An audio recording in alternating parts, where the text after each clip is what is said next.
कृष्ण हरे हरे. श्री गणेशाय नमः.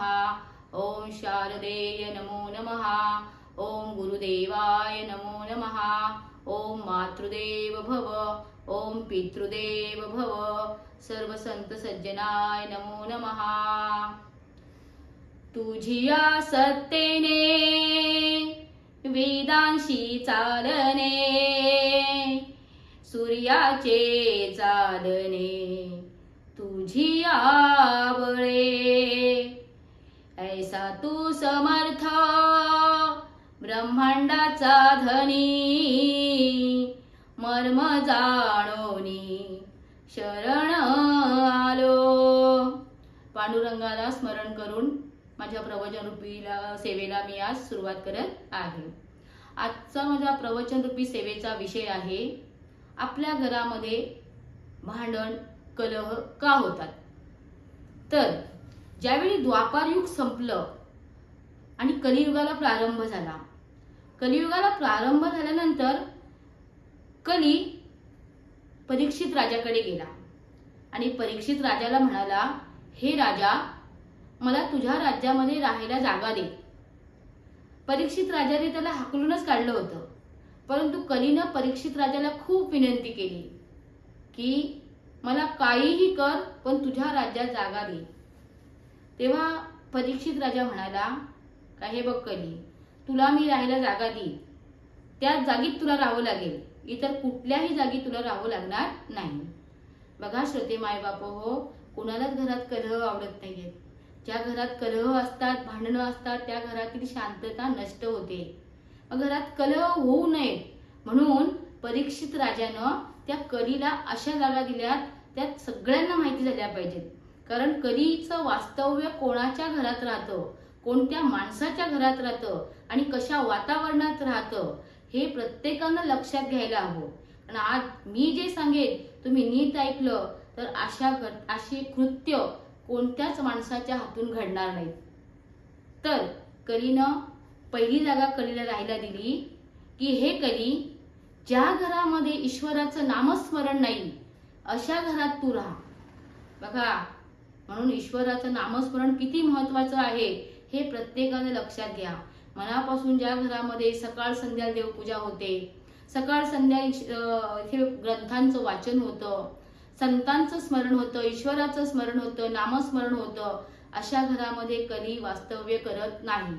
म्हणून प्रत्येकानं नामस्मरण करावं.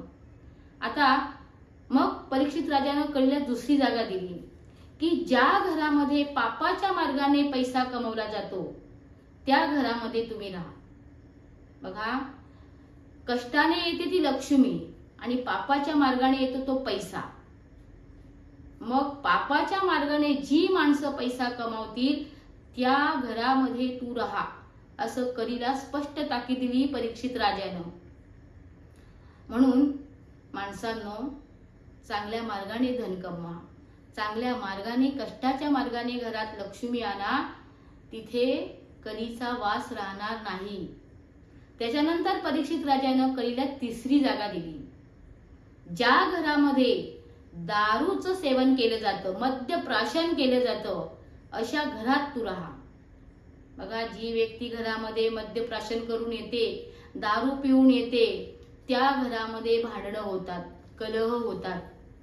आणि ज्या घरामध्ये वारकरी संप्रदायाची माणसं आहेत, ज्या घरामध्ये माणसाच्या गळ्यात माळ आहेत, अशा तुळशीच्या पवित्र माळेच्या घरात भांडणं होत नाहीत. तिथे शांतता, समाधान असतं, तिथे परमेश्वराचा वास असतो. म्हणून माणसानं कधीही मद्य सेवन करू नये. त्याच्यानंतर परीक्षित राजानं कलीला चौथी जागा दिली. ही चौथी जागा आहे की ज्या घरातली व्यक्ती जुगार खेळते त्या घरात तू राहा. म्हणून बघा, जिथे जुगार खेळला जातो आणि एखादा व्यक्ती जुगारामध्ये अफाट पैसा गमावतो, त्यावेळी तो खाली हाताने जेव्हा घरात येतो तेव्हा घरातील माणसं त्याच्याशी भांडणं करतात. कारण ती लक्ष्मी आपण आणलेली असते, त्या लक्ष्मीचा गैर असा मार्गाने त्याचा उपयोग केला जातो आणि म्हणून त्या घरामध्ये नेहमी कलह असतात.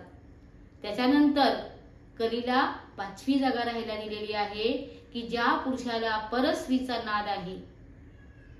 कारण धर्मपत्नी सोडून जर परस्त्रीच्या बरोबर एखादा पुरुष गेला तर त्या घरात सुद्धा कलीचा वास होतो, असं परीक्षित राजानं त्या कलीला सांगितलं.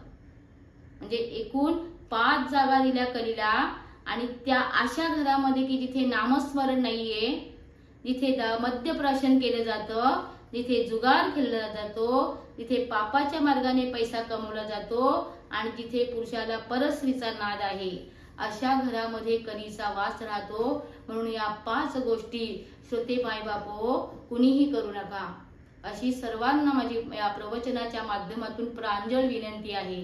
कारण अशा घरामध्ये कधीही भांडणं होतात, कलह होतात. कारण कली म्हणजेच कलह, कली म्हणजे भांडण, कली म्हणजे वादविवाद. आणि मग अशा घरामध्ये वातावरण कधीच व्यवस्थित नसतं. त्या वातावरणामध्ये शांतता नसते, समाधान नसतं. घरातील प्रत्येक माणसाची मानसिकता हरवलेली असते आणि दुःख त्या घरामध्ये सदैव नांदत असतं. अलक्ष्मीचा वास असतो, अवदसा तिथे नांदत असते.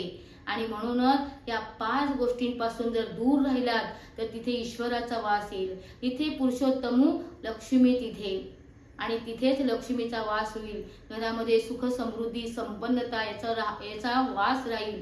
म्हणून प्रत्येकानं या 5 गोष्टींचा म्हणजे अट्टहासाने त्याग करावा. या 5 गोष्टी जीवनात येणार नाहीत याची दक्षता घ्यावी. अतिशय महत्त्वाचं असं प्रवचनाच्या माध्यमातून मी तुम्हाला हे मार्गदर्शन करीत असते. तुम्ही माझं प्रवचन जरूर ऐका. माझ्या या YouTube चॅनलला सबस्क्राईब करा, शेअर करा, लाईक करा. पुंडलिका वरदे हर विठ्ठल श्री ज्ञानदेव तुकाराम पंढरीनाथ महाराज की जय.